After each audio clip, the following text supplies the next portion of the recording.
Malam itu hujan deras. Mas Aris pamit ke apotek sebentar. Tapi 1 jam berlalu, dia tak kunjung kembali. Aku cemas. Diam-diam aku melacak posisi ponselnya. Lokasinya berhenti di sebuah bangunan tua yang sudah tutup. Aku datang ke sana. Aku masuk lewat pintu belakang yang tak terkunci. Di dalam ruangan remang-remang itu, aku melihat suamiku sedang berlutut. Di depannya, seorang pria asing memegang sebuah koper. Aku membeku saat mendengar Mas Aris memohon, ambil saja apapun dariku, asal istriku jangan sampai tahu. Aku syok. Ternyata selama ini, sebelum ceritanya dimulai, silakan tulis di kolom komentar dari daerah mana saja teman-teman yang menonton cerita ini. Jangan lupa like dan subscribe agar channel ini bisa semakin berkembang dan bisa mempersembahkan cerita yang lebih menarik lagi. Mentari pagi menyelinap masuk melalui celah gorden jendela kamar kami, menyentuh lembut wajah Mas Aris yang masih terlelap. Pemandangan ini selalu menjadi favoritku selama 7 tahun terakhir. Wajahnya yang damai, deru napasnya yang teratur, dan kehangatan yang selalu ia pancarkan setiap kali kami bersandingan. Bagiku, Mas Aris adalah definisi rumah yang sesungguhnya. Ia bukan hanya seorang suami, melainkan pelindung yang tak pernah membiarkan air mataku jatuh karena kesedihan. Ia adalah seorang arsitek lepas yang tekun, pria yang lebih banyak bekerja dalam diam demi memastikan semua kebutuhanku tercukupi dengan sangat baik. Namun, belakangan ini, ada sesuatu yang berbeda. Ada kabut tipis di matanya yang biasanya jernih. Setiap kali aku bertanya tentang pekerjaannya, ia hanya tersenyum tipis sambil mengusap kepalaku, meyakinkanku bahwa semuanya baik-baik saja. Pagi ini pun sama. Saat ia terbangun dan melihatku sedang menyiapkannya secangkir kopi hitam tanpa gula, ia menarik napas panjang, seolah sedang memikul beban yang sangat berat di pundaknya. Ia menyesap kopi itu perlahan, matanya menerawang menatap halaman belakang rumah kami yang ditumbuhi bunga krisan putih kegemaranku. "Rin, hari ini aku ada meeting penting di luar kota. Mungkin aku akan pulang agak terlambat. Kamu jangan menungguku untuk makan malam ya," ucapnya dengan suara yang terdengar sedikit parau. Aku mengangguk pelan, meski ada rasa sesak yang tiba-tiba muncul di dadaku. Biasanya, ia selalu menceritakan siapa klien yang akan ia temui, atau setidaknya di kota mana pertemuan itu berlangsung. Tapi kali ini, ia begitu tertutup. Ia segera bersiap, mengenakan kemeja biru tua kesukaannya yang terlihat sedikit longgar di tubuhnya yang kian hari kian kurus. Saat Mas Aris melangkah keluar menuju garasi, aku mengantarnya dengan perasaan yang tidak menentu. Aku melihatnya masuk ke dalam mobil, melambaikan tangan dengan senyum yang dipaksakan, lalu perlahan menghilang di balik pagar rumah. Aku kembali masuk ke dalam rumah yang seketika terasa sangat sunyi. Saat itulah, aku menyadari sesuatu di atas meja ruang tamu. Ponsel Mas Aris tertinggal. Ini adalah kejadian langka, karena ia adalah tipe orang yang sangat disiplin dengan barang-barang pribadinya. Baru saja aku hendak mengambil ponsel itu untuk mengejarnya, sebuah notifikasi muncul di layar. Layar ponselnya tidak terkunci, sesuatu yang baru kusadari sekarang. Sebuah pesan dari nomor tanpa nama muncul, menghancurkan ketenangan pagi yang baru saja kunikmati. "Semua sudah siap. Dana akan segera cair jika kamu setuju dengan risikonya. Jangan sampai istrimu tahu. Temui aku di tempat biasa jam 8 malam ini." Kalimat itu terasa seperti sembilu yang menyayat jantungku. Istrimu jangan sampai tahu? Risiko apa yang dia maksud? Tanganku gemetar hebat saat memegang benda pipih itu. Pikiranku mulai berkelana ke arah yang sangat gelap. Apakah Mas Aris menyembunyikan hutang besar? Atau apakah ada wanita lain yang sedang ia lindungi dariku? Namun, melihat pengabdiannya selama ini, rasa curiga itu terasa sangat menyakitkan. Aku mencatat alamat yang dikirimkan selanjutnya, sebuah gudang tua di pinggiran kota yang jauh dari keramaian. Nama tempat itu asing, tapi rasa ingin tahuku jauh lebih besar daripada rasa takutku. Aku duduk terdiam di kursi ruang tamu, membiarkan kopi di hadapanku mendingin dan kehilangan aromanya. Rahasia apa yang sedang ia simpan rapat-rapat? Mengapa ia harus mengambil risiko yang begitu besar sampai aku tidak boleh mengetahuinya? Setiap detik yang berlalu terasa seperti siksaan. Aku tahu, hidupku tidak akan pernah sama lagi setelah malam ini. Aku memutuskan untuk tidak mengembalikan ponsel itu. Aku akan menyimpannya, dan aku akan mengikuti kemanapun langkah kaki suamiku pergi malam ini. Aku harus menemukan kebenaran, meski kebenaran itu mungkin akan menghancurkan hatiku berkeping-keping. Pagi yang tenang ini ternyata hanyalah sebuah awal dari badai besar yang siap menerjang pernikahan kami yang selama ini terlihat sempurna. Aku akan menunggu hingga waktu menunjukkan pukul 8, saat semua topeng akan terbuka dan misteri ini terungkap sepenuhnya. Ponsel di tanganku terasa seberat bongkahan batu yang siap menghancurkan apapun yang ada di bawahnya. Layar itu masih menyala, menampilkan deretan kalimat yang tidak pernah kubayangkan akan muncul di perangkat milik suamiku. Aku duduk terpaku di tepi sofa, menatap kosong ke arah pintu yang baru saja tertutup rapat. Suara deru mobil Mas Aris perlahan menjauh, meninggalkan keheningan yang menyesakan di dalam rumah ini. Kalimat, "Jangan sampai istrimu tahu," terus berputar-putar di kepalaku seperti kaset rusak, merobek kepercayaan yang telah kubangun dengan susah payah selama 7 tahun terakhir. Aku mencoba mengatur napas, namun setiap tarikan udara terasa seperti duri yang menyangkut di tenggorokan. Setiap sudut rumah ini mendadak terasa asing. Foto-foto pernikahan kami yang terpajang di dinding ruang tamu, seolah menertawakan ketidaktahuanku. Di sana kami tersenyum begitu lepas, seolah dunia hanya milik kami berdua, dan tidak ada rahasia yang bisa memisahkan kami. Namun, notifikasi tadi mengubah segalanya dalam sekejap. Aku mulai mengingat kembali setiap detail kecil yang mungkin kulewatkan selama beberapa bulan terakhir. Mas Aris yang sering terbangun di tengah malam hanya untuk meneguk segelas air dengan tangan gemetar, atau bagaimana ia seringkali menghindari kontak mata denganku saat kami sedang makan malam bersama. Dulu aku mengira itu hanya karena beban kerja sebagai arsitek yang sedang menumpuk, tapi sekarang aku sadar bahwa ada sesuatu yang jauh lebih gelap yang sedang ia sembunyikan dariku. Aku mencoba mencari pembenaran di dalam hatiku. Mungkin ini hanya salah paham. Mungkin itu hanya pesan dari klien yang memang ingin memberikan kejutan untukku. Namun, kata risiko dalam pesan itu terlalu berat untuk dianggap sebagai sebuah kejutan manis. Risiko biasanya berkaitan dengan sesuatu yang membahayakan, sesuatu yang bisa merenggut kedamaian. Aku kembali menatap layar ponsel yang kini sudah gelap. Ingin rasanya aku membanting benda itu ke lantai agar semua kecurigaan ini ikut hancur. Namun rasa cintaku pada Mas Aris jauh lebih besar daripada rasa marahku. Aku ingin tahu apa yang sebenarnya terjadi, bukan karena aku ingin menghakiminya, tapi karena aku takut kehilangan dia. Aku takut pria yang selama ini menjadi tempatku bersandar sedang berjalan menuju jurang yang tidak bisa ia hindari sendirian. Waktu seolah merangkak sangat lambat. Jarum jam di dinding ruang tamu terdengar begitu keras, seolah menghitung setiap detik kecemasan yang melanda jiwaku. Aku mencoba menyibukkan diri dengan merapikan bantal kursi dan mengelap meja, namun pikiranku tetap tertuju pada alamat gudang tua itu. Mengapa di sana? Mengapa tidak di kantor atau di kafe biasa jika memang itu berkaitan dengan pekerjaan? Pertanyaan-pertanyaan itu terus menumpuk tanpa jawaban, menciptakan beban yang kian berat di pundakku. Aku merasa seperti orang asing di rumahku sendiri. Aku melihat bayanganku di cermin besar di ruang tengah. Wajahku pucat, mataku sembab, dan ada ketakutan yang nyata terpancar dari sana.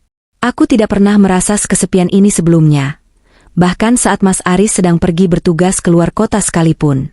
Sore pun tiba, membawa semburat warna jingga yang biasanya terasa romantis bagi kami.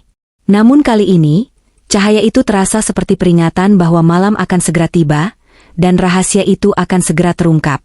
Aku mulai mempersiapkan diriku, bukan dengan pakaian yang indah, melainkan dengan keberanian yang kupaksakan. Aku harus tahu apa yang Mas Aris lakukan jam 8 malam nanti. Aku tidak akan membiarkan keraguan ini membunuhku secara perlahan.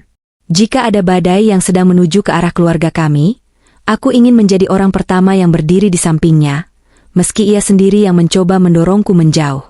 Aku menggenggam erat ponsel itu, menyimpannya di dalam tas, dan berjanji pada diriku sendiri untuk tetap tenang. Apapun yang akan kulihat nanti, aku harus kuat. Namun di balik ketegaran itu, hatiku terus berbisik dengan penuh duka, berharap bahwa semua kecurigaan ini hanyalah bunga tidur yang akan hilang saat fajar menyingsing esok hari. Aku hanya ingin suamiku kembali seperti dulu, tanpa rahasia, tanpa risiko, dan tanpa rasa takut yang menyiksa. Waktu seolah-olah sengaja memperlambat gerakannya, membiarkan setiap detik kecemasan ini mengendap dan menjadi racun di dalam benakku. Aku masih duduk di sudut sofa ruang tamu, mematung dalam kegelapan yang mulai merayap masuk ke dalam rumah.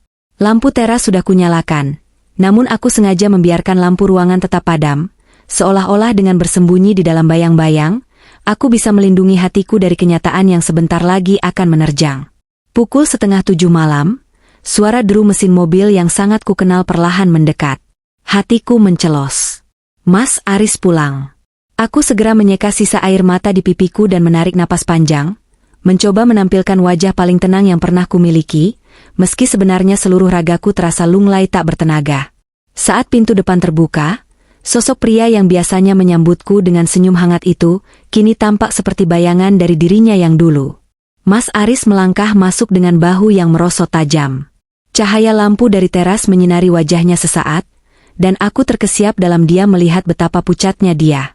Lingkaran hitam di bawah matanya terlihat begitu kontras dengan kulitnya yang kian hari kian kehilangan rona kehidupan.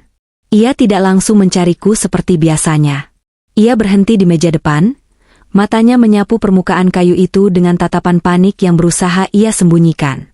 Aku tahu ia sedang mencari ponselnya yang tertinggal tadi pagi, benda yang kini kusimpan rapat di dalam saku dasterku yang tertutup oleh kardigan tipis. "Rina, kamu sudah pulang?" Suaranya terdengar sangat parau, seolah setiap kata yang keluar membutuhkan usaha yang sangat besar. Aku bangkit dari sofa, mencoba bersikap senormal mungkin sambil mendekatinya. Saat tanganku menyentuh lengannya, aku merasakan suhu tubuhnya yang begitu dingin, kontras dengan udara malam yang sebenarnya tidak terlalu ekstrim. Aku menatap matanya, mencari kejujuran yang biasanya ada di sana, namun yang kutemukan hanyalah ketakutan yang mendalam.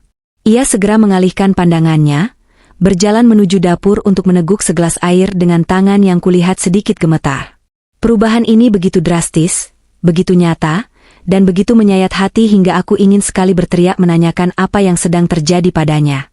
"Mas, kamu kelihatan sangat lelah. Apa meetingnya berjalan berat?" Tanyaku dengan suara yang kuusahakan tetap lembut, meski dadaku terasa seperti dihantam palu godam. Ia hanya mengangguk pelan tanpa menatapku. "Hanya masalah teknis kecil di lapangan, Rin. Tidak ada yang perlu dikhawatirkan," jawabnya singkat. Kebohongan itu terasa begitu pahit di telingaku.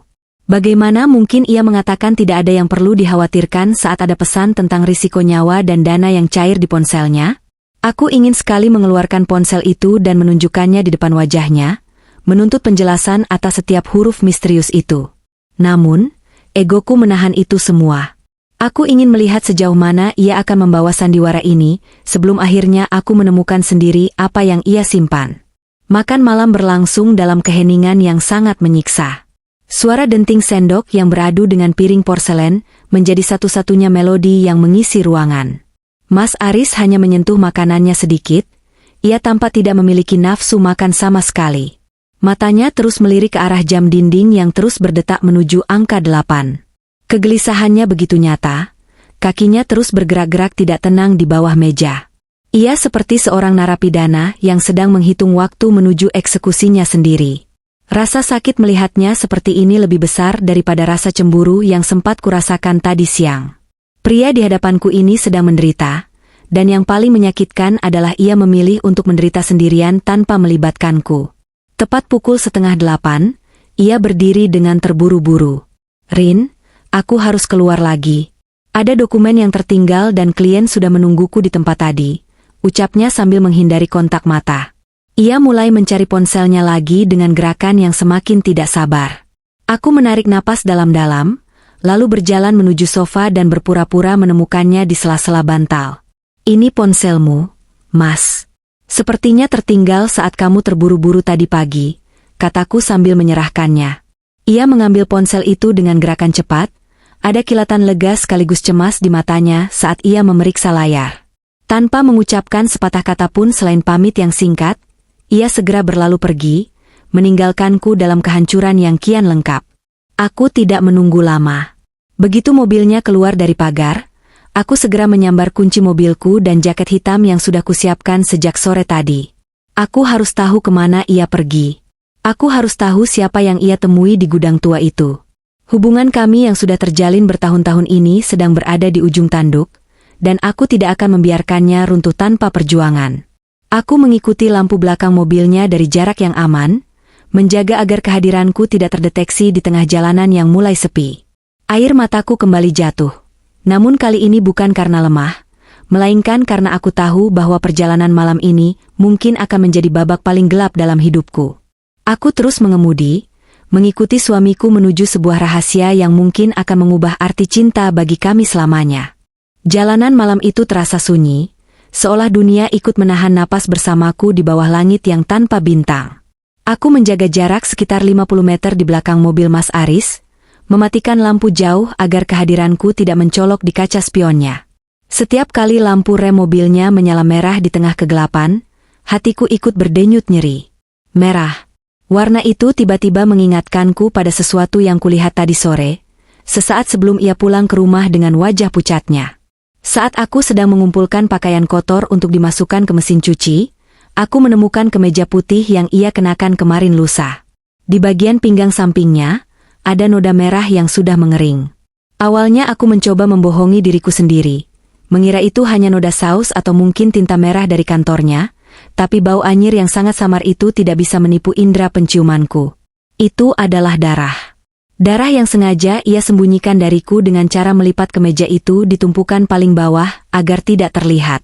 Pikiranku melayang kembali ke masa-masa awal pernikahan kami yang begitu indah. Kami berjanji untuk tidak pernah menyimpan rahasia, sekecil apapun itu. Namun kini, noda merah di kemeja itu seolah menjadi simbol keretakan janji yang selama ini kami pegang teguh bersama. Aku teringat bagaimana Mas Aris belakangan ini sering merintih pelan saat ia mengira aku sudah terlelap dalam mimpi. Ia seringkali memegangi sisi perutnya dengan ekspresi menahan sakit yang luar biasa, saat ia pikir aku tidak memperhatikan. Saat aku terbangun dan bertanya apakah ia baik-baik saja, ia selalu menjawab dengan senyum tipis yang kini kusadari adalah sebuah topeng yang sangat rapi. Hanya salah bantal, Rin, atau mungkin aku terlalu banyak duduk di depan komputer hari ini, katanya meyakinkanku. Bodohnya aku mempercayai kata-kata itu tanpa sedikitpun kecurigaan yang berarti. Karena bagiku, Mas Aris adalah sosok pria paling jujur yang pernah ku kenal di dunia ini. Mobil Mas Aris melaju pelan melewati batas kota yang ramai, menuju area gudang-gudang tua yang jarang sekali dilalui kendaraan di jam sesunyi ini. Penerangan jalan di sini sangat minim, hanya mengandalkan lampu-lampu gudang yang redup dan saling berjauhan satu sama lain. Tiba-tiba, mobilnya berhenti di pinggir jalan yang cukup gelap di bawah pohon besar. Aku segera mematikan mesin mobilku dan mematikan seluruh lampu, membiarkan diriku tenggelam dalam kegelapan malam yang mencekam. Dari kejauhan, aku melihat Mas Aris turun dari mobil dengan gerakan yang sangat lambat, seolah setiap gerakannya menimbulkan rasa sakit yang hebat. Ia tidak langsung berjalan, melainkan berdiri sejenak sambil menyandarkan tubuhnya ke pintu mobil. Ia menunduk dalam, tangannya meraba pinggang tempat noda merah di kemejanya tadi berada. Cahaya bulan yang tipis menampakkan raut wajahnya yang meringis kesakitan, sebuah pemandangan yang menghancurkan hatiku seketika. Hatiku hancur berkeping-keping melihat pemandangan itu dari kejauhan. Ingin rasanya aku berlari keluar dari persembunyianku, memeluknya erat, dan memintanya untuk segera pulang ke rumah yang hangat.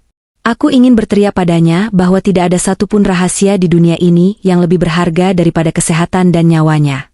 Namun, kakiku seolah terpaku di lantai mobil oleh rasa takut dan penasaran yang membuncah. Ada sesuatu yang menahanku, sebuah firasat kuat bahwa jika aku menghentikannya sekarang, aku tidak akan pernah tahu kebenaran sesungguhnya yang sedang ia perjuangkan.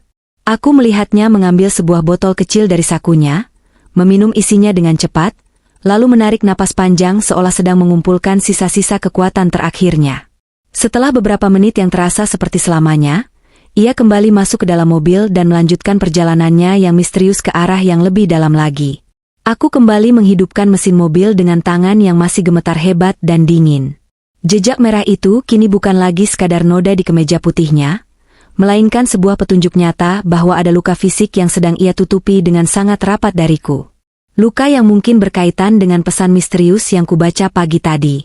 Mengapa ia harus berkorban sampai sejauh ini? Mengapa ia harus menanggung penderitaan fisik yang tampak begitu nyata itu, tanpa membagi sedikit pun padaku? Aku merasa seperti sedang mengikuti seseorang yang sedang berjalan menuju jurang, dan kenyataan itu membuatku sesak napas seolah oksigen di sekitarku menghilang. Air mata terus mengalir tanpa bisa kuhentikan, membasahi kemudi yang kugenggam dengan penuh keputusasaan.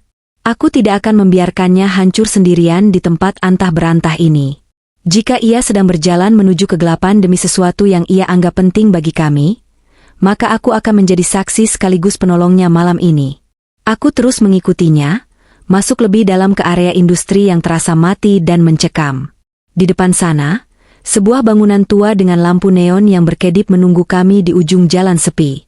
Aku tahu, di bangunan itulah semua jejak merah dan rahasia menyakitkan ini akan segera menemukan jawabannya yang paling jujur. Aku menyiapkan hatiku untuk kemungkinan terburuk, karena aku tahu bahwa apa yang akan kulihat di balik pintu bangunan itu mungkin akan mengubah hidup kami selamanya, membawa kami pada kenyataan yang jauh lebih besar dari sekadar prasangka selingkuh atau kebohongan biasa. Mobil Mas Aris akhirnya berhenti di depan sebuah bangunan tua yang terlihat sedikit lebih terawat dibandingkan gudang-gudang kosong di sekitarnya. Aku memarkir mobilku jauh di belakang, di bawah rimbun pohon yang menelan seluruh bayangan kendaraanku. Dengan langkah yang sangat pelan dan napas yang tertahan, aku keluar dari mobil, membiarkan udara malam yang dingin menusuk hingga ke tulang. Di depanku, Mas Aris melangkah tertatih-tatih menuju sebuah pintu kaca yang tertutup tirai tipis. Aku merayap di antara tumpukan kayu tua, mencoba mencari celah untuk melihat apa yang sebenarnya terjadi di dalam sana. Jantungku berdegup begitu kencang, seolah ingin meledak keluar dari dadaku. Kebenaran yang kucari selama seharian ini kini hanya berjarak beberapa meter saja. Namun rasa takutku justru kian membesar, mengaburkan pandanganku yang mulai basah oleh air mata yang tak kunjung berhenti mengalir sejak tadi. Aku menemukan sebuah celah kecil di jendela samping yang tirainya sedikit terbuka. Di dalam ruangan itu, cahayanya sangat terang, berbanding terbalik dengan kegelapan yang mengepungku di luar sini. Mataku langsung tertuju pada Mas Aris yang duduk di sebuah kursi kayu dengan posisi tubuh yang membungkuk, seolah ia sedang menahan beban yang sangat berat. Dan di hadapannya, duduk seorang wanita. Wanita itu terlihat sangat elegan, mengenakan setelan blazer berwarna gelap dengan rambut yang tertata rapi. Ia tampak jauh lebih muda dariku, dengan gurat wajah yang tenang namun penuh dengan empati. Mereka tampak sedang membicarakan sesuatu yang sangat serius. Wanita itu sesekali mencatat di sebuah buku besar, sementara Mas Aris berbicara dengan nada yang sangat rendah, hampir seperti berbisik, yang hanya bisa kulihat dari gerakan bibirnya yang tampak gemetar. Pikiranku seketika dipenuhi oleh ribuan jarum kecemburuan. Siapa wanita itu? Mengapa mereka harus bertemu di tempat terpencil seperti ini pada jam yang hampir mendekati tengah malam? Apakah ini alasan dibalik semua perubahan sikapnya? Apakah noda merah di kemejanya adalah akibat dari sesuatu yang melibatkan wanita ini? Aku teringat bagaimana Mas Aris selalu berkata bahwa aku adalah satu-satunya wanita yang ada di hatinya, bahwa pernikahan kami adalah pelabuhan terakhir baginya. Namun, pemandangan di hadapanku ini seolah menghancurkan semua narasi indah itu dalam sekejap. Aku merasa seperti orang asing yang sedang mengintip kehidupan orang lain. Rasa sakitnya begitu nyata, menyayat setiap inci perasaanku hingga aku merasa sesak napas. Bagaimana mungkin pria yang setiap pagi mencium keningku dengan penuh kasih sayang, kini berada di sini, berbagi rahasia dengan wanita lain yang bahkan tidak kukenal namanya? Tiba-tiba, wanita itu berdiri dan berjalan mendekati Mas Aris.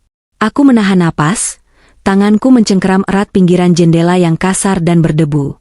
Ia mengeluarkan sebuah amplop coklat besar dari tasnya, dan menyerahkannya kepada suamiku. Mas Aris menerimanya dengan tangan gemetar, lalu ia membuka isinya sedikit. Aku bisa melihat sekilas tumpukan kertas dan apa yang terlihat seperti beberapa lembar uang di dalamnya. Namun, yang membuat hatiku benar-benar hancur adalah saat wanita itu meletakkan tangannya di atas tangan Mas Aris. Ia tampak memberikan kekuatan, sebuah sentuhan yang terlihat begitu intim dan penuh perhatian di mataku. Mas Aris tidak menarik tangannya, ia justru menundukkan kepala sangat dalam, dan aku bisa melihat bahunya sedikit berguncang. Suamiku menangis. Pria yang paling kuat yang pernah kukenal, kini sedang menangis di depan wanita asing di sebuah tempat yang jauh dari rumah kami. Ingatanku melayang pada perayaan ulang tahun pernikahan kami yang kelima. Saat itu, Mas Aris memberikan sebuah kalung kecil dan berbisik bahwa ia akan selalu menjagaku, apapun risikonya. Kata-kata itu kini terasa sangat beracun. Apakah risiko yang ia maksud adalah pengkhianatan ini? Ataukah wanita ini adalah seseorang yang selama ini membantunya dalam sesuatu yang lebih gelap? Aku ingin sekali mendobrak pintu itu sekarang juga, berteriak sekencang mungkin, dan menuntut penjelasan atas semua penderitaan yang kurasakan sepanjang malam ini. Namun, ada sesuatu yang aneh dalam tatapan wanita itu. Matanya tidak memancarkan binar cinta seorang simpanan, melainkan sebuah kesedihan yang mendalam, seolah ia sedang menatap seseorang yang sedang berada di ambang kehancuran. Kesadaran itu membuatku semakin bingung. Aliran ceritanya tidak terasa seperti perselingkuhan biasa, tapi ada sesuatu yang jauh lebih besar dan lebih menakutkan di baliknya. Suasana di dalam ruangan itu terasa sangat berat, penuh dengan tekanan emosional yang bisa kurasakan meski aku berada di luar. Mas Aris kemudian berdiri dengan sisa kekuatannya, ia memegang pinggangnya lagi, wajahnya meringis menahan sakit yang luar biasa. Wanita itu tampak panik dan mencoba memegang lengannya untuk membantunya berdiri. Namun Mas Aris menggeleng pelan sambil memberikan isyarat bahwa ia baik-baik saja. Ia menyimpan amplop coklat itu ke dalam tas kecilnya dengan sangat hati-hati, seolah benda itu adalah nyawa baginya. Aku mundur selangkah, mencoba menjauh dari jendela agar tidak terlihat saat mereka keluar nanti. Hatiku kini bukan lagi hanya dipenuhi oleh kemarahan, tapi juga oleh ketakutan yang mencekam. Rahasia ini jauh lebih rumit dari yang kubayangkan. Jejak merah, pesan misterius, dan kini sosok wanita ini, semuanya berkumpul menjadi satu teka-teki yang seolah mengarah pada satu titik gelap yang tidak ingin kuhadapi. Aku segera berlari kembali ke mobilku dengan kaki yang terasa sangat berat, seperti sedang menyeret beban berkuintal-kuintal. Aku masuk ke dalam kabin mobil yang gelap, mematikan segala suara, dan hanya membiarkan isak tangisku pecah dalam kesunyian. Aku tahu, setelah pertemuan ini, Mas Aris akan melanjutkan perjalanannya. Dan aku, sebagai istri yang selama ini ia anggap tidak tahu apa-apa, akan terus mengikutinya sampai ke titik terakhir. Aku harus tahu apa isi amplop itu, aku harus tahu apa hubungan sebenarnya antara suamiku dan wanita itu, dan yang terpenting, aku harus tahu luka apa yang sebenarnya sedang ia sembunyikan di balik kemeja putih bernoda merah itu. Malam ini masih panjang, dan aku merasa badai yang sesungguhnya baru saja dimulai, siap untuk meluluh lantakan sisa-sisa kebahagiaan yang masih mencoba bertahan di dalam hatiku yang kini telah hancur berkeping-keping. Mobil putih milik Mas Aris mulai merayap menjauhi bangunan tua itu, menembus kabut tipis yang mulai turun menyelimuti aspal jalanan yang sudah mulai retak. Aku menunggu beberapa saat, membiarkan lampu belakang mobilnya menjadi titik merah kecil di kejauhan sebelum aku memberanikan diri untuk menginjak pedal gas. Tanganku yang mencengkeram kemudi masih terasa dingin dan kaku, sisa dari keterkejutan saat melihat wanita elegan itu menyentuh tangan suamiku dengan begitu lembut. Bayangan itu terus berputar-putar di kepalaku, seperti duri yang sengaja ditancapkan dan diputar perlahan, menimbulkan rasa sakit yang tidak berdarah namun sangat menyesakan.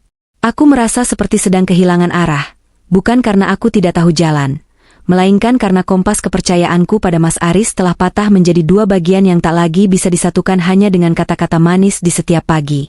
Lampu jalanan yang remang-remang satu persatu menghilang, digantikan oleh barisan pepohonan tinggi yang seolah-olah mengawasi pergerakanku di tengah malam yang kian sunyi.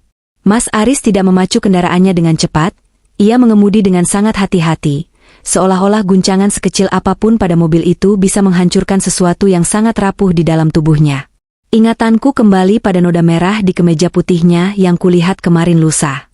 Apakah luka itu yang membuatnya berjalan begitu lamban? Ataukah beban di dalam amplop coklat besar yang diberikan wanita tadi yang membuatnya merasa begitu berat untuk melangkah maju? Setiap kali aku memikirkan kemungkinan itu, dadaku terasa sesak.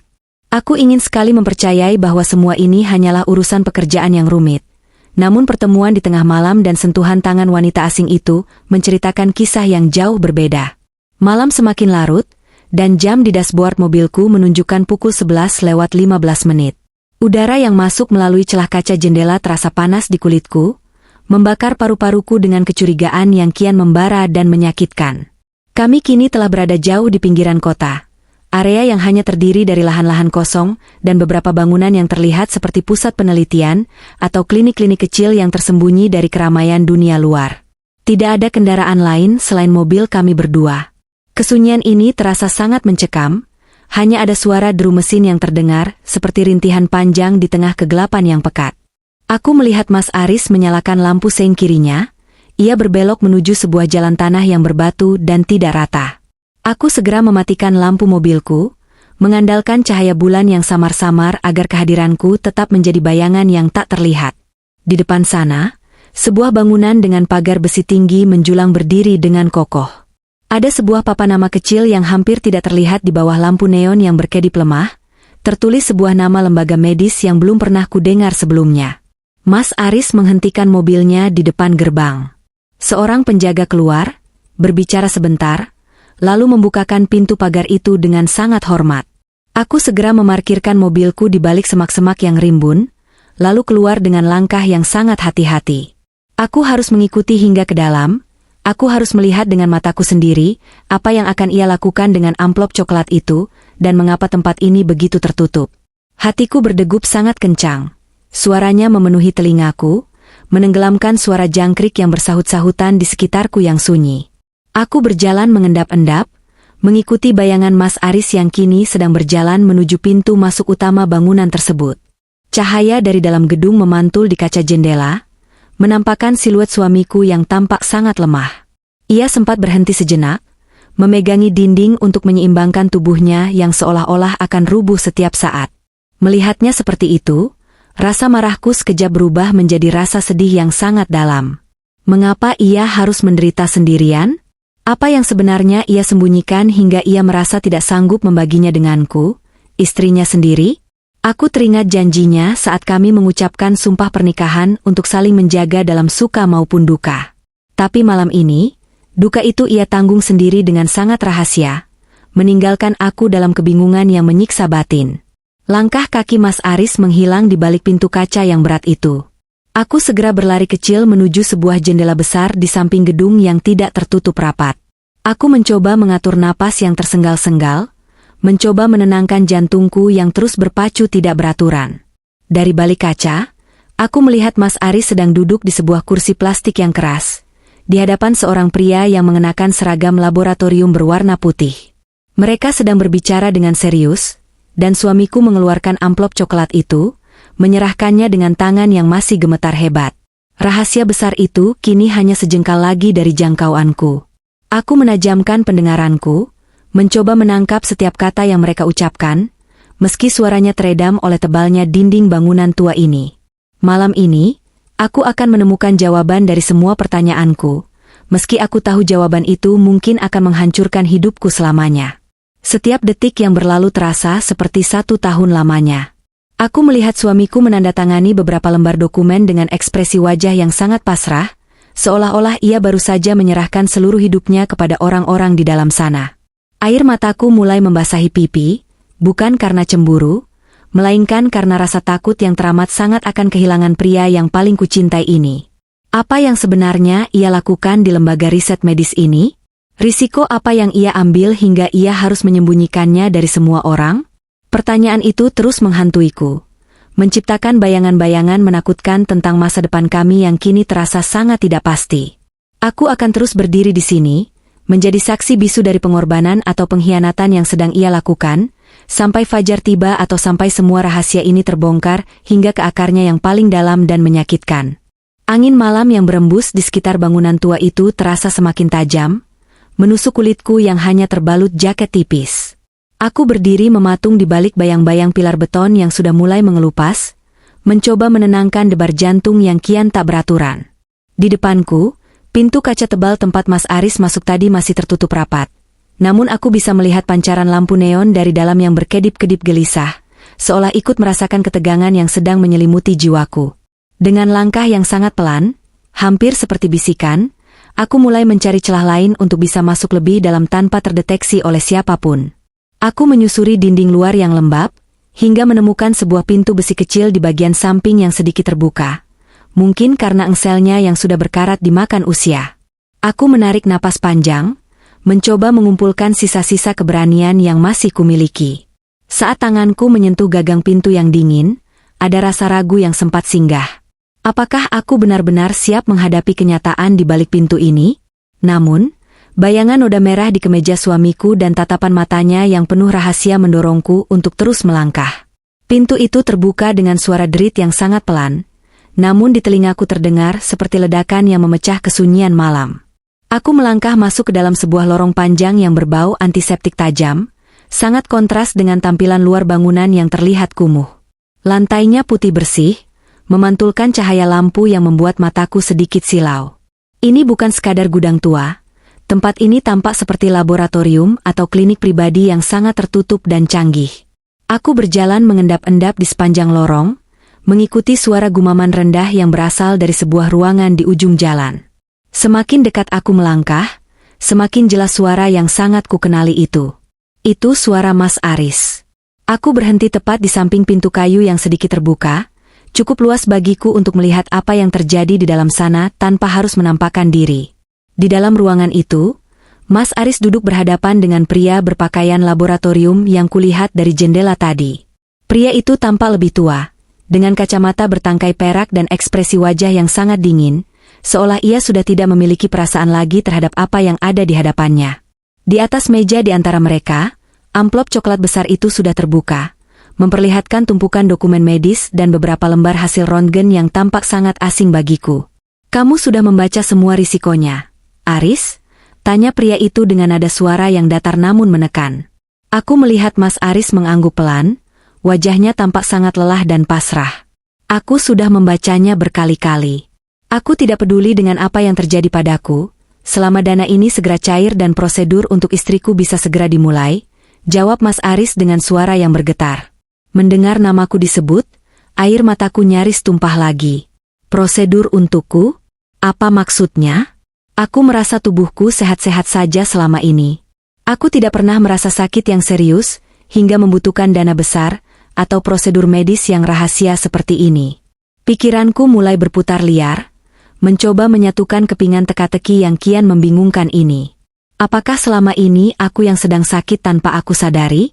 Pria misterius itu mengambil selembar kertas dari dalam amplop dan menyerahkannya kepada Mas Aris. "Tanda tangani di sini. Dengan ini, kamu secara resmi setuju untuk menjadi bagian dari riset ini. Kamu tahu bahwa setelah ini, tubuhmu mungkin tidak akan pernah sama lagi. Kamu akan sering merasa lemas, nyeri kronis, dan ada kemungkinan komplikasi jangka panjang yang belum bisa kami prediksi sepenuhnya," jelas pria itu tanpa keraguan sedikitpun. Mas Aris tidak segera menandatanganinya. Ia memegang pena itu dengan tangan yang gemetar hebat, matanya menatap kosong ke arah kertas tersebut. Aku bisa melihat tetesan keringat dingin membasahi pelipisnya. Ia tampak sedang berperang dengan batinnya sendiri, namun cinta yang begitu besar seolah menjadi pemenang dalam pergulatan itu. Dengan satu tarikan napas panjang, ia pun menorehkan tanda tangannya di atas kertas bermaterai tersebut. Hatiku terasa seperti diremas oleh tangan raksasa yang sangat kuat. Jadi, inilah alasan dibalik semua perubahan drastisnya? Inilah penyebab luka merah dan memar di tubuhnya? Mas Aris sedang menyerahkan kesehatan pribadinya, bahkan mungkin nyawanya, demi sebuah riset medis yang hasilnya ia gunakan untuk kepentinganku. Ia mengorbankan dirinya sendiri agar aku bisa terus hidup, tanpa pernah memberitahuku sedikitpun tentang penderitaannya. Rasa bersalah mulai merambat naik ke ulu hatiku, menggantikan rasa curiga dan cemburu yang sempat membakar jiwaku sejak pagi tadi. Aku merasa menjadi istri yang sangat buruk, karena telah meragukan kesetiaan pria yang justru sedang mempertaruhkan segalanya untukku. Aku berdiri di balik pintu itu dengan tubuh yang bergetar hebat, mencoba menahan isak tangis agar tidak terdengar oleh mereka. Malam itu, di dalam gudang tua yang tersembunyi dari hiruk-pikuk kota, aku menyaksikan sebuah pengorbanan yang begitu murni sekaligus menyakitkan. Mas Aris kini menyandarkan punggungnya di kursi, memejamkan mata sejenak seolah beban dunia yang ia pikul baru saja berpindah tempat ke atas kertas yang ia tanda tangani. Pria misterius itu kemudian mengambil sebuah tas kecil berisi obat-obatan dan menyerahkannya kepada suamiku. "Minum ini untuk meredakan gejalanya sementara waktu. Kita akan mulai tahap berikutnya minggu depan," ucapnya. Mas Aris bangkit berdiri dengan susah payah. Ia tampak jauh lebih tua dari usia aslinya saat ini. Aku segera mundur perlahan, menjauhi pintu itu sebelum mereka keluar. Aku harus segera kembali ke mobil. Namun langkahku terasa sangat berat, karena kini aku membawa beban rahasia yang jauh lebih besar daripada yang kubayangkan sebelumnya. Aku tahu, konfrontasi ini tidak bisa ditunda lagi. Aku harus menghentikan kegilaan ini sebelum suamiku benar-benar hancur demi menyelamatkanku. "Cukup, Mas. Hentikan semuanya sekarang juga." Teriakanku pecah, menggema di seluruh penjuru ruangan yang berbau antiseptik tajam itu. Pintu kayu yang tadi hanya terbuka sedikit, kini menghantam dinding dengan keras karena dorongan tanganku yang penuh dengan keputusasaan. Mas Aris melonjak kaget dari kursi plastiknya. Pena yang baru saja ia gunakan untuk menorehkan tanda tangan di atas dokumen maut itu terjatuh ke lantai, menimbulkan suara detak kecil yang terasa begitu memekakan telinga di tengah kesunyian yang mencekam. Wajahnya yang sudah pucat pasi kini berubah menjadi seputih kapas. Matanya membelalak, menatapku dengan tatapan yang sangat sulit untuk kujelaskan. Ada rasa takut, malu, dan hancur yang bercampur menjadi satu di sana. Pria berkacamata di hadapannya hanya terdiam, menyesuaikan letak kacamatanya dengan gerakan yang sangat tenang, seolah drama kemanusiaan yang sedang meledak di depannya hanyalah bagian kecil dari rutinitas risetnya yang dingin dan tidak memiliki hati sama sekali. Aku melangkah masuk dengan tubuh yang bergetar hebat. Oksigen di dalam ruangan ini seolah-olah menghilang, membuatku sulit untuk sekadar menarik napas panjang. Apa yang kamu lakukan di sini, Mas? Apa maksud dari semua sandiwara ini? Suaraku pecah, berubah menjadi isakan yang tertahan di kerongkongan yang terasa sangat perih. Aku menunjuk ke arah amplop coklat besar dan dokumen-dokumen yang berserakan di atas meja kayu yang kasar itu. Bayangan wanita elegan di kafe tadi kembali melintas di benakku, membuat rasa sakit di dadaku kian tajam dan menusuk. Siapa wanita itu? Dan apa kaitan dia dengan semua kegilaan yang kamu lakukan di tempat terpencil ini? Kenapa kamu harus bersembunyi di gudang tua seperti ini hanya untuk menandatangani surat yang jelas-jelas bisa merenggut nyawamu? Tanyaku dengan nada yang kian meninggi, menuntut jawaban atas segala kecurigaan yang telah meracuni pikiranku sejak pagi hari yang tenang itu berubah menjadi badai yang menghancurkan segalanya. Mas Aris mencoba mendekat, tangannya yang kurus terulur seolah ingin menggapai lenganku untuk menenangkan, namun ia segera menariknya kembali saat melihatku mundur selangkah untuk menghindar. Ia memegangi pinggangnya, tempat di mana aku melihat noda merah di kemejanya beberapa hari yang lalu. Ringisan sakit yang sangat nyata terpancar di wajahnya, menunjukkan bahwa setiap gerakan yang ia ambil adalah sebuah perjuangan melawan rasa nyeri yang luar biasa hebat. Rina, dengarkan aku dulu, ini tidak seperti yang kamu bayangkan di dalam pikiranmu. Bisiknya dengan suara yang nyaris hilang, seolah energinya telah habis terkuras oleh perdebatan batin yang ia lalui sendiri. Bohong. Semuanya adalah kebohongan yang sangat rapi. Mas? Aku berteriak lagi, air mata kini mengalir deras membasahi pipiku tanpa bisa kubendung lagi. Kamu bilang kamu sedang bekerja lembur. Kamu bilang kamu ada proyek penting di luar kota. Tapi nyatanya kamu di sini, menjual kesehatanmu, mempertaruhkan hidupmu di tangan orang-orang asing ini. Untuk apa, Mas? Untuk apa uang dan dana cair yang disebutkan di ponselmu itu? Apa harga dirimu dan kesehatanmu bisa dibeli dengan lembaran uang itu? Aku merampas salah satu kertas yang ada di meja, mengabaikan tatapan dingin pria misterius di seberang meja. Mataku menyisir baris demi baris kalimat hukum dan medis yang tertulis di sana. Kata-kata seperti risiko kegagalan organ, efek samping permanen, dan kompensasi dana pengobatan menari-nari di depan mataku, membuat kepalaku terasa sangat pening. Aku tidak melihat nama wanita lain di sana. Aku tidak melihat bukti perselingkuhan yang tadi sempat kupikirkan dengan penuh amarah. Yang kulihat hanyalah nama Mas Aris sebagai pihak yang bersedia menanggung segala risiko medis demi sejumlah uang yang nilainya sangat fantastis. Kenapa, Mas? Kenapa kamu melakukan ini padahal kita masih bisa hidup sederhana? Apa yang kamu cari hingga kamu tega mengkhianati tubuhmu sendiri dan menyembunyikannya dariku? Tanyaku dengan suara yang kini melemah, dipenuhi oleh rasa sedih yang sangat mendalam. Aku melihat suamiku itu perlahan-lahan luruh. Ia tidak lagi mampu berdiri tegak dan akhirnya terduduk kembali di kursinya dengan kepala tertunduk dalam, menyembunyikan wajahnya yang kian layu di balik kedua telapak tangannya yang masih terus bergetar hebat. Kesunyian kembali menyergap ruangan itu, namun kali ini jauh lebih menyesakan daripada sebelumnya. Aku berdiri di depannya, menanti sebuah kejujuran yang telah lama ia simpan rapat-rapat di balik senyum palsunya setiap pagi. Aku menyadari bahwa pria yang sangat kucintai ini sedang membawa beban yang jauh lebih berat dari yang bisa kupikul. Di dalam ruangan dingin di pinggiran kota ini, aku menyadari bahwa kemarahanku hanyalah sebuah lapisan tipis yang menutupi ketakutanku yang luar biasa akan kehilangan dirinya. Aku menatap pria misterius itu, yang kini mulai merapikan dokumen-dokumen ke dalam amplop coklat kembali. Jelaskan padaku sekarang juga, kataku pada pria itu dengan nada dingin yang tidak bisa dibantah. Jelaskan apa yang sebenarnya suamiku jual di tempat ini, dan untuk siapa uang itu digunakan. Mas Aris mendongak, Matanya yang basah menatapku dengan penuh permohonan agar aku berhenti bertanya. Namun aku tahu, rahasia ini harus berakhir malam ini juga, di ruangan ini, sebelum semuanya terlambat bagi kami berdua. Pria berkacamata itu menghela napas panjang, sebuah embusan napas yang terdengar sangat berat seolah ia baru saja melepaskan beban rahasia yang selama ini menghimpit pundaknya. Ia merapikan letak kacamatanya dengan gerakan yang sangat tenang, lalu menatapku dengan tatapan yang tidak lagi dingin, melainkan penuh dengan rasa empati yang mendalam. Ia tidak membalas teriakanku dengan amarah. Sebaliknya, ia meraih kembali amplop coklat besar yang tadi sempat kurampas dengan kasar, lalu mengeluarkan selembar kertas putih yang masih bersih dari kerutan. Ia menyodorkannya kepadaku dengan gerakan perlahan, seolah ia tahu bahwa apa yang tertulis di dalam sana akan menjadi hantaman paling keras yang pernah kuterima sepanjang hidupku. Ibu Rina, sebaiknya Anda membaca ini terlebih dahulu sebelum menghakimi suami Anda lebih jauh. Kebenaran terkadang jauh lebih menyakitkan daripada kebohongan yang paling pahit sekalipun, ucapnya dengan suara rendah yang bergetar. Tanganku masih gemetar hebat saat menerima kertas itu. Aku melirik arah Mas Aris yang kini masih menunduk dalam, bahunya yang kurus naik turun seiring dengan isak tangisnya yang tak lagi bersuara. Dengan sisa keberanian yang kupaksakan, aku mulai membaca baris demi baris kata yang tertera di sana. Kepalaku terasa berputar saat melihat namaku tertulis dengan jelas sebagai subjek pemeriksaan di dokumen medis itu. Di sana tertera hasil diagnosa dari serangkaian tes kesehatan yang kulakukan beberapa bulan lalu, tes yang kukira hanya check-up rutin biasa atas permintaan Mas Aris. Mataku terpaku pada sebuah istilah medis yang mengerikan, adenokarsinoma stadium 3.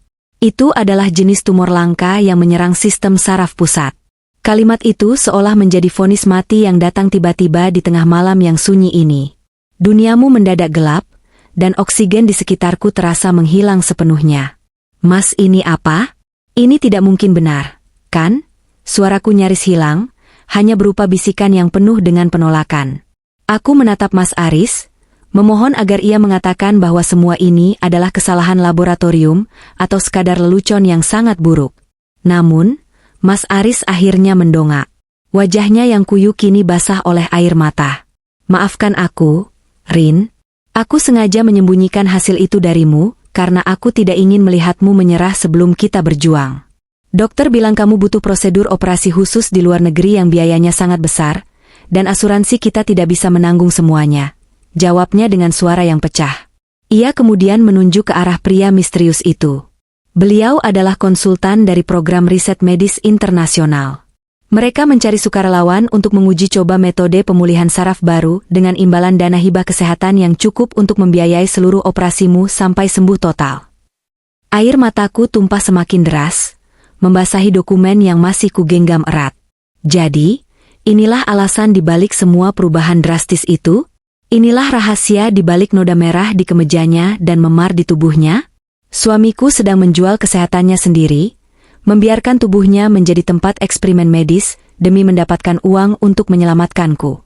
Setiap tetes darah yang kulihat kemarin adalah bukti dari efek samping prosedur riset yang ia jalani demi kelangsungan hidupku. Ia rela menanggung nyeri kronis dan risiko gagal organ, hanya agar aku bisa tetap bernapas di sampingnya. Kenapa kamu melakukan ini sendirian, Mas? Kenapa kamu tidak membiarkan aku ikut menanggung beban ini? Raungku sambil luruh ke lantai di hadapannya.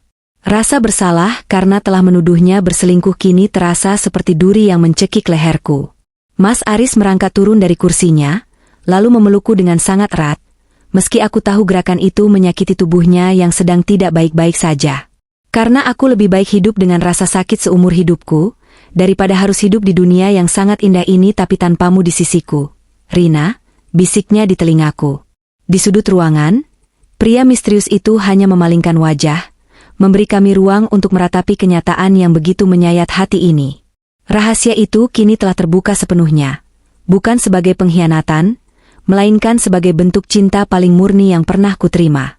Malam yang dingin ini menjadi saksi betapa mahalnya harga sebuah nyawa, dan betapa besarnya pengorbanan yang sanggup dilakukan oleh seseorang demi orang yang ia cintai, meskipun ia harus hancur secara perlahan dalam prosesnya. Aku memejamkan mata, memeluk suamiku dengan segala penyesalan, menyadari bahwa mulai detik ini, perjuangan kami yang sesungguhnya baru saja dimulai di tengah ketidakpastian masa depan yang kian membayangi. Setelah rahasia besar itu terungkap di ruangan dingin itu, perjalanan pulang kami terasa sangat panjang. Mas Aris mengemudikan mobil dengan sangat perlahan. Tangannya masih sering bergetar saat memegang kemudi. Aku hanya bisa terdiam, menatap keluar jendela ke arah lampu-lampu jalanan yang tampak kabur oleh air mata yang terus menggenang. Di dalam tas pangkuanku, dokumen medis yang menyatakan adanya tumor di sistem saraf pusatku terasa seperti bom waktu yang siap meledak kapan saja. Aku teringat kembali pada momen-momen saat aku sering merasa pening atau pingsan beberapa bulan lalu. Saat itu, Mas Aris selalu sigap menangkapku, membawaku ke tempat tidur, dan mengatakan bahwa aku hanya kelelahan karena kurang istirahat. Ternyata, di balik perhatiannya yang tenang, ia sedang menahan badai kecemasan yang luar biasa hebat sendirian. Sesampainya di rumah, suasana yang biasanya hangat kini terasa mencekam oleh bayang-bayang masa depan yang tidak pasti. Aku membantu Mas Aris berjalan menuju kamar, karena langkahnya semakin tidak stabil. Saat ia melepaskan kemejanya untuk bersiap tidur, aku melihat dengan jelas bekas-bekas lebam keunguan dan perban yang melilit di sekitar punggung serta lengannya. Itu adalah jejak fisik dari prosedur riset yang ia jalani, demi mendapatkan biaya operasiku.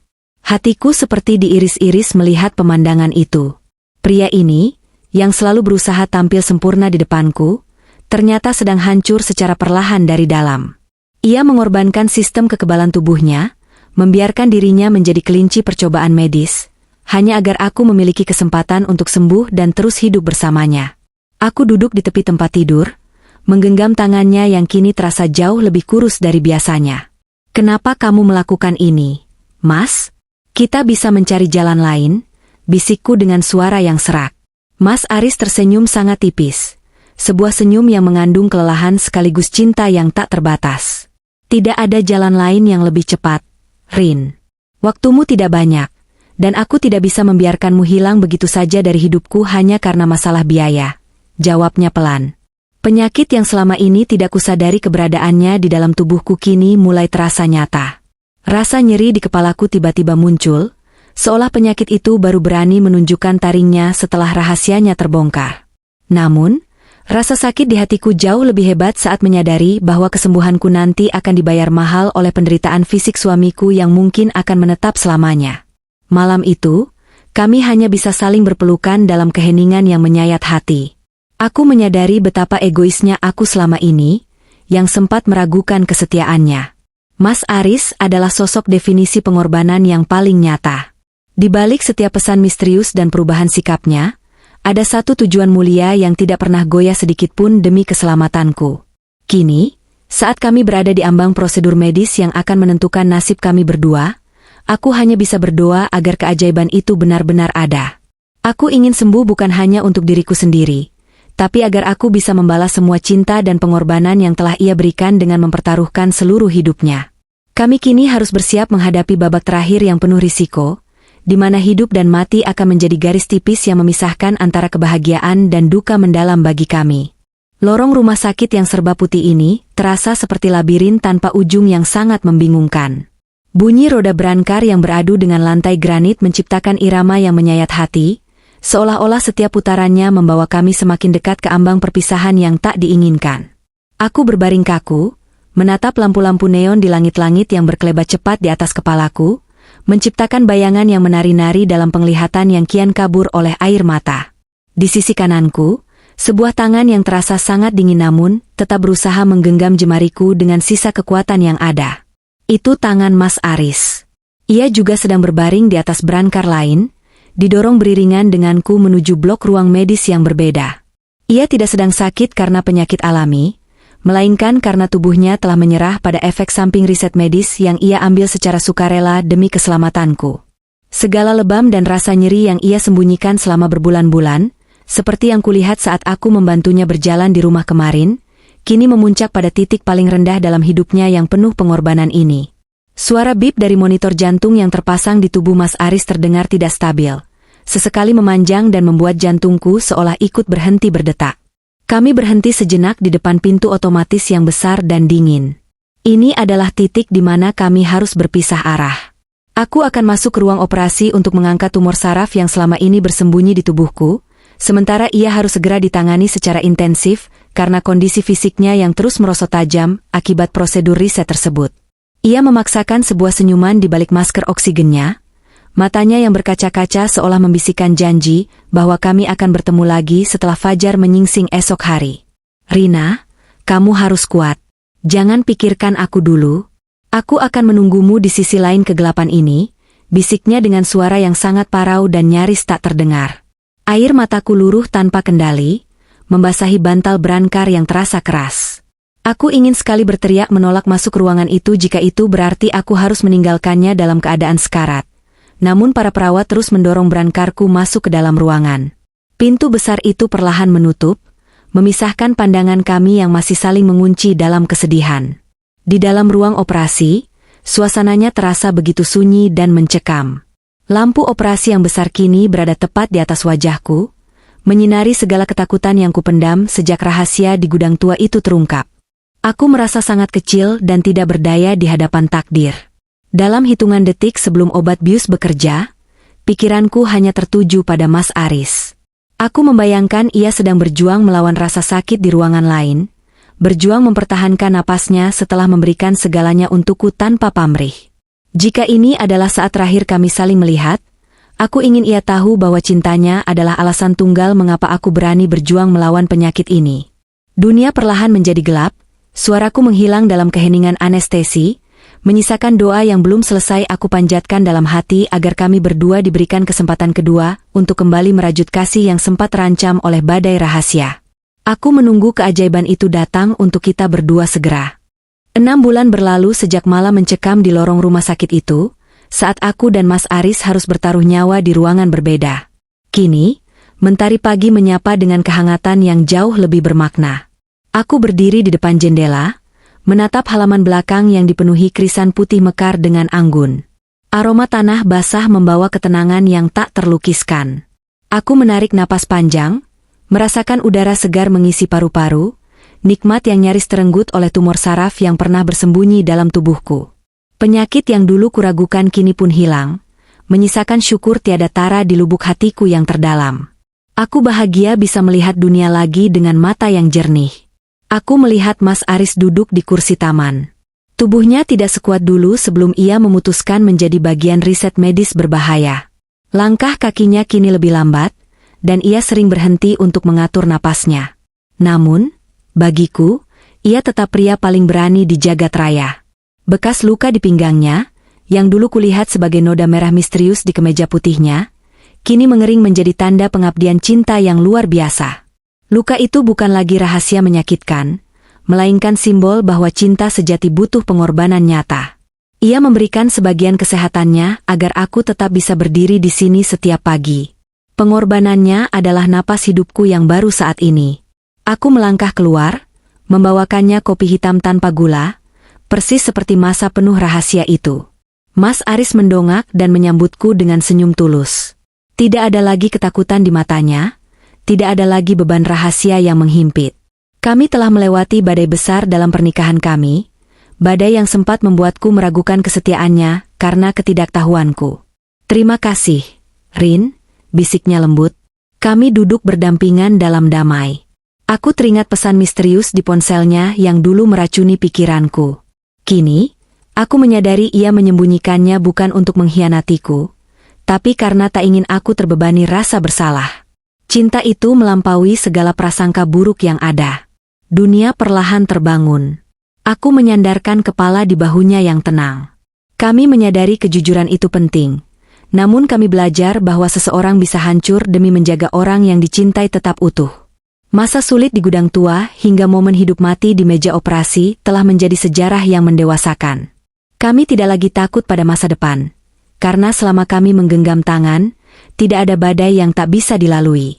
Fajar ini adalah awal kehidupan baru yang dibangun di atas pengorbanan dan cinta yang teruji api penderitaan. Kami menatap ufuk timur dengan harapan tinggi. Cinta ini abadi selamanya di hati kami berdua. Kesetiaan adalah janji yang kami jaga sampai ajal menjemput nanti. Mungkin kalian pernah merasa bahwa orang yang paling kalian cintai sedang berjalan menjauh, menyimpan rahasia besar yang merusak kepercayaan kalian. Aku pun pernah merasakannya. Aku pernah marah. Aku pernah kecewa, Bahkan aku sempat mengira cinta kami telah habis termakan waktu dan pengkhianatan. Namun, malam itu di sebuah bangunan tua yang sepi, duniaku seolah berhenti berputar. Aku baru menyadari bahwa di balik setiap kebohongan suamiku, ada pengorbanan yang tak sanggup kubayangkan sebelumnya. Mas Aris tidak pernah sedikit pun berniat mengkhianatiku. Ia hanya sedang bertarung dengan takdirnya sendiri, memberikan setiap inci kesehatannya agar aku tetap bisa bernapas, agar aku tetap bisa melihat indahnya fajar setiap pagi. Cinta sejati ternyata tidak selalu tentang kata-kata manis atau perayaan yang mewah. Terkadang, cinta itu terasa sangat sesak. Cinta itu menuntut seseorang untuk hancur berkeping-keping demi menjaga orang lain tetap utuh dan bahagia. Jangan pernah sia-siakan mereka yang berjuang untukmu dalam diam. Mereka yang tetap tersenyum meskipun tubuhnya sedang menahan nyeri yang luar biasa. Karena mungkin saja, di balik wajah lelahnya, ada beban seberat gunung yang ia panggul sendirian hanya demi keselamatanmu. Terima kasih sudah mengikuti perjalanan kami dari awal hingga akhir. Semoga kisah ini menjadi pengingat bagi kita semua, bahwa harta yang paling berharga dalam hidup bukanlah materi yang berlimpah, melainkan kehadiran seseorang yang bersedia tetap berdiri di sampingmu saat badai paling hebat sekalipun datang menerjang. Aku Rina, dan ini adalah bukti bahwa cinta sejati dan pengorbanan itu nyata adanya, meski seringkali ia tersembunyi dalam sunyi. Sampai jumpa di cerita penuh makna berikutnya.